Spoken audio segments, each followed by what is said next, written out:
Have you ever played a class where all you do is evade for all your damage? Tugboat is a new build for Rogue that's a lot of fun and easy to play.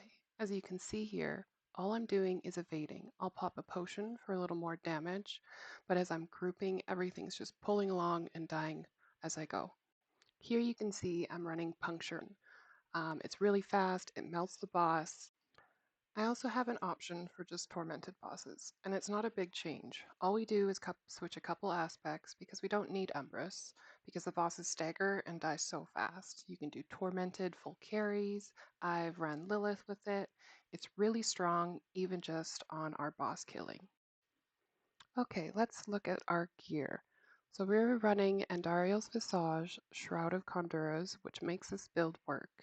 I have Fist of Fate, Temerity, kind of something different. The issue I ran into with this build was my survivability. I wanted to just like keep on evading and not have to worry about all of the one-shot mechanics. Something really cool about this is it gives you a barrier for up to 100% of your health. But how do we create that barrier? We use Andario's Visage with that life on hit. When we're evading, all of those hits are granting us a barrier that is 100% of our life. Here you can see I'm at 31k life, so that's bringing us up to 60k, or yeah, 62k. When I'm running in the tier 7s, just through the waves, I will actually take off Cold Clip here and put Doombringer on. That gives us 100k life. So monsters like the Desecrator are not an issue. We can just look at our little mini map and look for all of our red dots and just evade towards them and keep on tugging kind of thing. I'll switch this back. I am running concussive strikes on my boots to create daze, and also I'm running evade cooldown reduction, which is really important. I also have the lucky hit to daze. This is also granting a random CC. This is where we're getting our lucky hit to freeze kind of thing. I'm running creeping death on my bow with damage per dark shroud, which is an amazing temper. It gives us a lot of options for when we're creating our rogue builds. You don't have to worry about switching your tempers every time for every build. I'm running Umbrus on my amulet to sustain our dark shrouds. We have evade cooldown reduction and again the damage per dark shroud. I have retribution on my ring. This ring I was using for something else, so my tempers are not perfect. I would prefer to have dark shroud cooldown.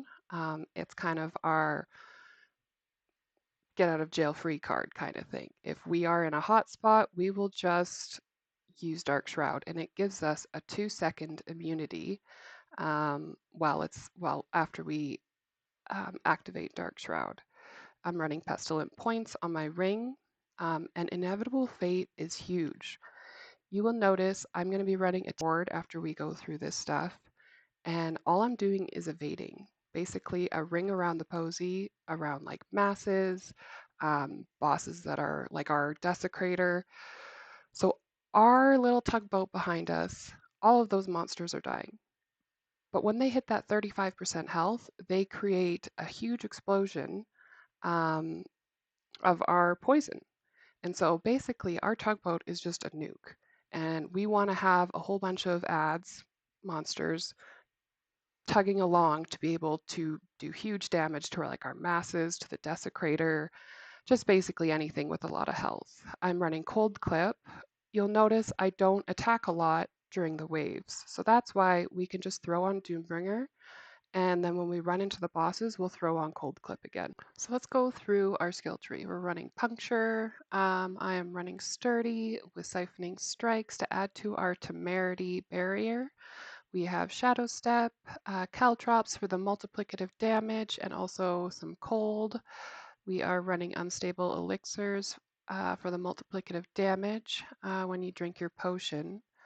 Running Rapid Gambits, which is really important. Evading through an enemy dazes them for 2 seconds. Your evade cooldown is reduced by 0.75 seconds when you daze an enemy. So that, like our lucky hit to daze, is helping refresh our cooldown for our evade.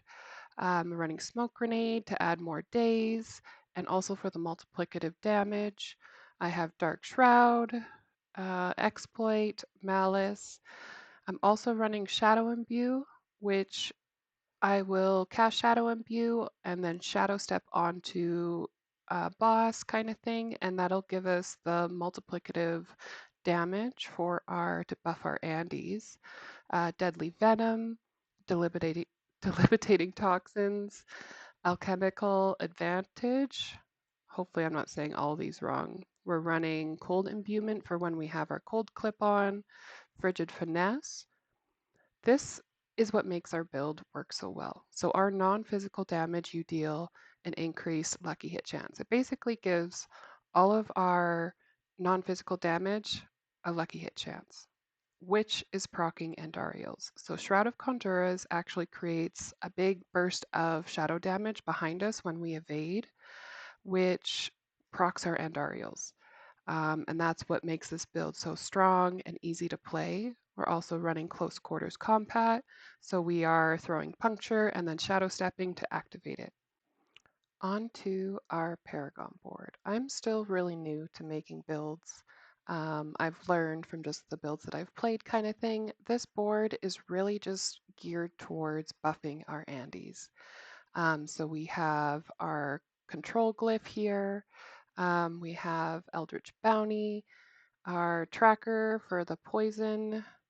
I'm running exploit because when we're tugging along, we're not really creating a lot of vulnerable damage. So this gives us some every so often kind of thing. Down here, I am running Bane. Also, I'm running Deadly Ambush. This is, I think, broken right now. I don't know if they're going to fix it, but you deal 23 multiplicative increased critical strike damage to enemies affected by your trap skills. It's not just critical strike damage, it's multiplicative to all your damage. So when we're killing our bosses, we want to make sure we have our caltrops down to activate that as well. We are running Canny here on this board. We're grabbing Cheap Shot. I have Ambush here. I grab this resistance to all because just to get us to cap kind of thing. And then I am running no avidity. So this is giving us an additive 150 bonus to our rare nose, which is giving us more life kind of thing. Okay, let's watch some gameplay. So I'm going to cast my Dark Shroud. I'm going to throw on Shadow Imbue, Shadow Step 2. I'm going to throw Caltrops and just attack. You can evade a bunch through them. Here, I'm just doing my tugboat, ring around the posy, around masses. Um, Basically, we're just trying to pull all the monsters. Like when we fight the Desecrator, we're just trying to drag everything into him to explode on him and kill him kind of thing. Here you can see he's just dead. Like it's just crazy. Except for here. I get him, but he also got me. So here I switched over to Doombringer. When you do die, make sure that you spam your dark shrouds up right away, and then you can just go back to fighting kind of thing. I did switch Doombringer on, and you can see that I have absolutely no issues. I even get the Butcher here, and when I fight the Butcher, I basically ignore him until he is staggered. I'll try and pull adds into him to explode on him kind of thing. When he gets close to his stagger, I'll throw Caltrops, put on Shadow Imbue, Shadow Step 2, and just like pop a potion if you remember, and he's dead kind of thing. So I did actually summon him that time so that I could show you guys another Desecrator. Like we don't even care about him.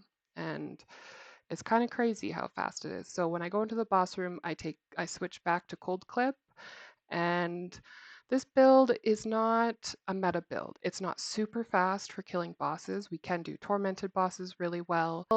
It works. I've done tier 8 with it. The bosses take a while, so if you're going to run in a group, I would recommend having some strong players with you if you're going to do a tier 8. This build shines in the waves, and it's clearing, it's tugging kind of thing, grouping up monsters for your friends to attack. And this is Tug Boat Rogue, and it's a lot of fun, and I hope you guys have fun playing with it. It's easy to play, it's user friendly, And the possibilities are kind of endless. I'm working on a build right now using twisting blades. So if you guys subscribe and come back, and I plan to make a video for that once I kind of finalize it more. See you guys next time.